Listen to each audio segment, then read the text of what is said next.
कुछ वक्त पहले की बात है। एक जंगल में तरह तरह के परिंदे रहा करते थे। उसी जंगल में डोरा नाम की चिड़िया अपने दो बच्चों के साथ रहा करती थी।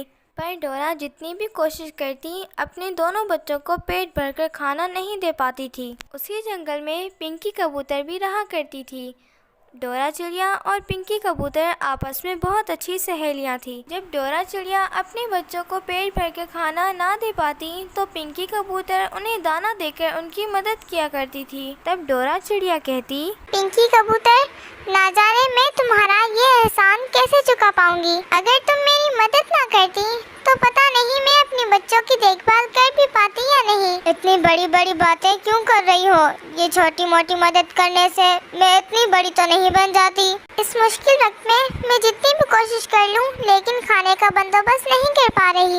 इससे अच्छा कि मैं शहर ही चली जाऊं। माँ जैसा ये जंगल छोड़कर तुम शहर जाने की सोच रही हो। वहाँ दाना मिलना तो दूर की बात, लेकिन तुम दर दर भटक कर डरती और सहमती हुई अपनी जिंदगी काटोगी। और तो और वहाँ इंसान रहते हैं, वो गिलगिट से भी ज्यादा तेजी से अपना रंग बदलते हैं। पहले तो दाने डालकर हमें अपनी ओर खींच लेते हैं और फिर हमें ही पिंजरे में कैद कर लेते हैं। तुम्हारी तरह 4 दानों की आस में जंगल से गए हमारे कई दोस्त वहाँ जाकर अब पछता रहे हैं। यहाँ हमें खाना नहीं मिल रहा, शहर जाकर हम बस नहीं सकते।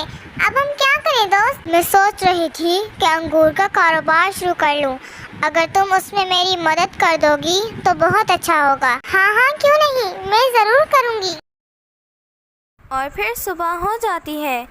दोनों सहेलियां मिलकर कहीं से अंगूर के बीज इकट्ठा कर लेती हैं और फिर उन दोनों ने मिलकर ज़मीन की खुदाई की और उन बीजों को वहीं बो दिया। पर उसी जंगल में चीचू नाम की एक चोरनी कौवी रहा करती थी।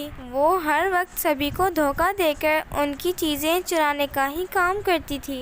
हर दिन और रात में कौवी डोरा और पिंकी की ज़मीन पर जाती और उनके बोए हुए बीज खोदकर खा जाया करती थी। डोरा चिड़िया और पिंकी कबूतर बड़ी उम्मीद के साथ अपनी ज़मीन पर ये देखने जाते कि उनके बीज अब उग गए होंगे। लेकिन जब उन्होंने ये देखा कि किसी ने ज़मीन खोदकर उनके बीज खा लिए हैं तो वो दोनों बहुत उदास हो गई। तब डोरा ने कहा, हम दोनों ने इतनी मेहनत करके बीजों को बोया और ना जाने कोई उन्हें खा गया। परेशान मत हो दोस्त, हम फिर से कोशिश करेंगे। हमने चुगने के लिए कुछ बीजों को ऐसे ही रखा था ना। हम भले भूखे रहें, लेकिन हम बीज बोके ही रहेंगे। इस तरह उन दोनों ने चुगने के लिए जो बीज रखे थे उन्हें भी बो दिया। पर उस दिन भी चीचू कौवी आई और उन बीजों को भी खा लिया। अगले दिन जब डोरा चिड़िया और पिंकी कबूतर ने ये देखा तो वो दोनों बहुत उदास हो गई। आखिरकार वो दोनों उस जंगल के बड़े चील के पास गए और उसे अपनी सारी बातें बताई। उनकी सारी बात जानने के बाद चील को पता चल ही गया कि ये सब कुछ आखिर किसने किया था। मैं जान गया हूँ कि तुम्हारे बीजों को कौन खा रहा है। मैं जैसा कहता हूँ वैसा ही करो। और फिर चील ने उन दोनों को एक तरकीब बताई और उसके पास रहे कुछ अंगूर के बीजों को उन्हें दे दिया। वो मामूली नहीं बल्कि जादुई बीज थे।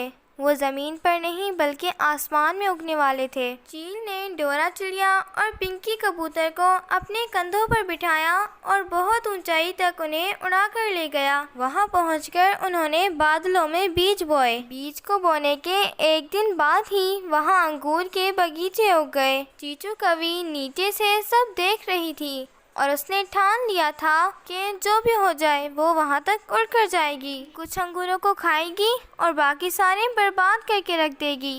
पर चीचू कौवी जितना भी ऊपर उड़ने की कोशिश करती वो थक जाया करती। वापस गिरकर उसे सिर्फ चोटें ही लगी। देखा दोस्तों, वो जानती थी जितनी ऊंचाई पर चील उड़ पाता है उस पर वो नहीं उड़ पाएगी। फिर भी अपनी लालच को पूरा करने के लिए उसने उड़ने की कोशिश की और खुद ही को चोट लगवा ली। अब तुम दोनों को घबराने की कोई जरूरत नहीं। तुम दोनों इन अंगूरों को बेचकर अपना गुजारा अच्छे से कर पाओगे। इस तरह बादलों में उगाए अंगूरों को बेचकर डोरा चिड़िया और पिंकी कबूतर खुशी से जीने लगे।